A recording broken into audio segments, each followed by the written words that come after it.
Welcome again to my channel aspiring English. मैं अपर्णा आप सबका दिल से स्वागत करती हूँ। सबसे पहले तो जिन्होंने मेरे वीडियो को शेयर किया, लाइक किया, सब्सक्राइब किया, उन्हें दिल से थैंक यू। अब आते हैं सीखने पे।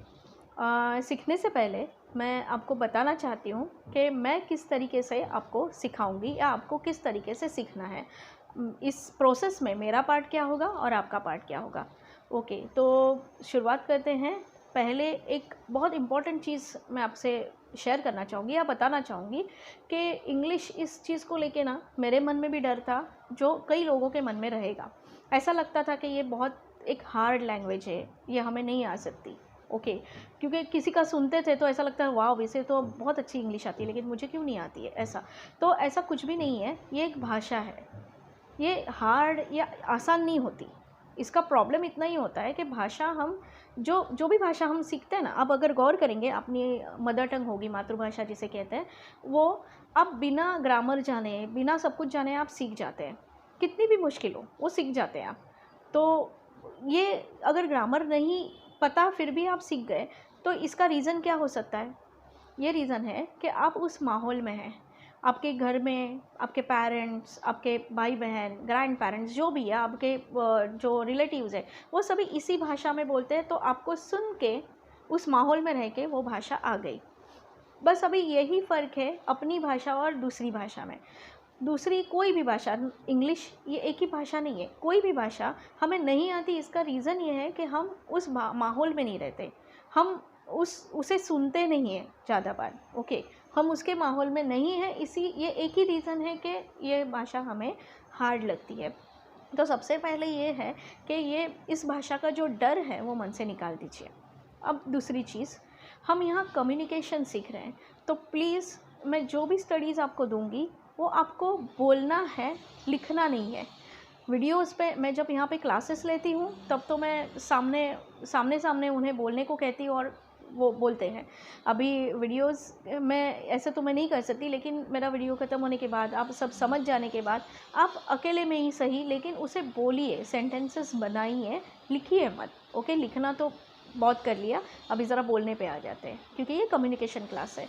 अभी तीसरी चीज़ ऐसी है कि एक नोटबुक और पेन हमेशा अपने पास रखिए। हो सकता है कोई पॉइंट ऐसा हो जो मुझे लगे कि आप नोट करके रखें, या कोई पॉइंट आपको लगे जो मतलब अगर मुझे याद रखना है तो मैं ये नोट करके रखूँ तो अच्छा है, तो आप नोट कर सकते हैं। तो ये 3 चीज़ें बहुत ज़रूरी है। इंग्लिश का डर भी निकाल दीजिए मन से, और ये 3 चीज़ें ज़रूर आप इम्प्लीमेंट कीजिए। ओके, आज हम शुरुआत करेंगे, थोड़ा सा स्टार्ट दे देंगे।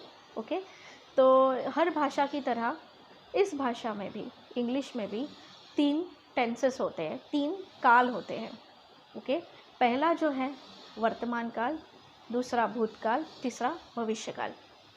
अब हम शुरू वर्तमान काल से करते हैं। वर्तमान काल ये एक ऐसा काल है जो चीज़ अभी हो रही है। ये तो आपको पता भी होगा कि जो चीज़ अभी हो रही है, मतलब इस समय जो कुछ चल रहा है, उसे हम वर्तमान काल कहते हैं। जैसे मैं अभी बोल रही हूँ, मैं वीडियो बना रही हूँ, आप सुन रहे हो, आप सीख रहे हो, ये सब एक वर्तमान काल हो गया। दूसरा वर्तमान काल ऐसा होता है कि जो इस वक्त नहीं चल रही है चीज़, लेकिन हाँ चलते आ रही है।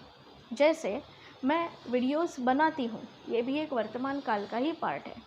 ओके, पहले बनाती थी वीडियोस, ऐसा भी नहीं है, आगे बनाऊँगी ऐसा भी नहीं है। मैं कैजुअली बनाती हूँ, मैं क्लासेस लेती हूँ, कोई आदमी है ऑफिस जाता है, कोई लड़की है डांस करती है, हमेशा ही करती है, तो वो भी एक वर्तमान काल का ही पार्ट हो गया। ओके, तो वर्तमान काल ये 2 टाइप के होते हैं। इनके ग्रामर के जो नाम हैं वो भी मैं आपसे शेयर ज़रूर करूँगी। पहले हम थोड़ा सा सीख लेते हैं। ओके, क्योंकि ग्रामर के अगर नाम आ जाते हैं ना तो लोगों पे बर्डन आ जाता है। ऐसा मैंने देखा है कि वो नाम जानना उतना ज़रूरी नहीं है, सिर्फ आपके नॉलेज के लिए है, तो मैं आपको ज़रूर बताऊँगी बाद में। फ़िलहाल हम सीखते हैं। तो ये जो मैंने कहा कि जो चीज़ इस वक्त चल रही है, ओके, तो चल रही है मतलब इस वक्त। ओके, तो जैसे मैं अभी बोल रही हूँ, तो ये हम पहले सीखते हैं। तो इन चीज़ों के लिए, ये सेंटेंसेस बनाने के लिए पहले आप एक नोट कर लीजिए अपने पास। मैं जो कह रही हूँ वो आई मतलब मैं को एम आता है, आई एम, और जो भी क्रियापद होगा वर्ब होगा उसको आईएनजी आएगा। ये एक कंफर्म मेथड है, इसमें कोई चेंज नहीं आएगा। जो चीज़ अभी चल रही है उसके लिए अगर मैं आई बोल रही हूँ तो उसके आगे एम ही आएगा, और जो क्रियापद है उसे आईएनजी कंपलसरी आएगा। ओके। ही मतलब वो लड़का, शी मतलब वो लड़की, और इट मतलब इंसान को छोड़ के जो कुछ भी इस दुनिया में है वो सब इट में आता है। फिर वो एनिमल्स हो, बर्ड्स हो, कोई निर्जीव जिसे कहते हैं वो वस्तु हो, कोई कुछ भी हो, इंसान नहीं है, वो सब इट में आता है। ओके। तो ही शी इट इस सब को ईज आएगा। ओके। ही शी इट को ईज आएगा, और वापस क्रियापद को आईएनजी। अभी वी, यू, दे। वी मतलब हम लोग, अनेक वचन है ये। यू दो प्रकार के होते हैं, एक यू का मतलब तुम और दूसरे यू का मतलब तुम लोग। ज़्यादा लोग हो तो भी यू ही कहते हैं, तुम कहने आप कहते हैं जिसे, उसे भी यू ही कहते हैं। और दे मतलब वो लोग, वो सारे लोग जो भी थे, ऐसा। तो उनके आगे आएगा आर। ओके। और क्रियापद के आगे हमेशा की तरह आईएनजी कंपलसरी है। अभी हम ये मेथड तो सीख लिया हमने, अभी हम सेंटेंस बनाते हैं। ओके। अभी मैं एक वर्ब लेती हूँ। ओके। टॉकिंग, टॉक, ये एक वर्ब लेती हूँ, उसका हम घुमाते हैं इधर उधर उसको। ओके। तो अभी जैसा मैंने कहा आई मतलब मैं अभी बोल रही हूँ, तो आई को क्या आना चाहिए था, एम, जैसा मैंने बताया। और वर्ब क्या था अपना, टॉक, उसको क्या आएगा, आईएनजी। तो I am talking, I am talking. Okay. अभी ही शी इट हमने लिखा, उसको ईज आया था, तो he is talking, he is talking, she is talking, it is talking. Okay. अब इसके आगे वी, यू, दे सीखा हमने, उसके लिए आर देखा था, तो we are talking, they are talking, you are talking. मुझे सीरियसली बताइए, इसमें सच में आपको कुछ मुश्किल लगा? कुछ भी मुश्किल नहीं है। जो चीज़ अभी चल रही है उसके लिए ये हमने सीख लिया। अभी इससे रिलेटेड आपको सेंटेंसेस बनाते हैं। अभी मैंने टॉक बोला आपको, उससे आपने सब इसमें आपने टॉक रख के वो सारे सेंटेंसेस बना दिए। अभी मैं आपको अलग अलग वर्ब्स बताती हूँ, जैसे सी, वॉच, ड्रिंक, ईट, स्लीप। ओके। ये 5 वर्ब मैंने आपको बताए। अभी ये जो मैंने बताया, आई एम टॉकिंग के बदले आप sleeping, we are, he is, she is, इसके आगे खाली स्लीपिंग या ड्रिंकिंग ये ऐड करके आपको सेंटेंसेस बनाने हैं।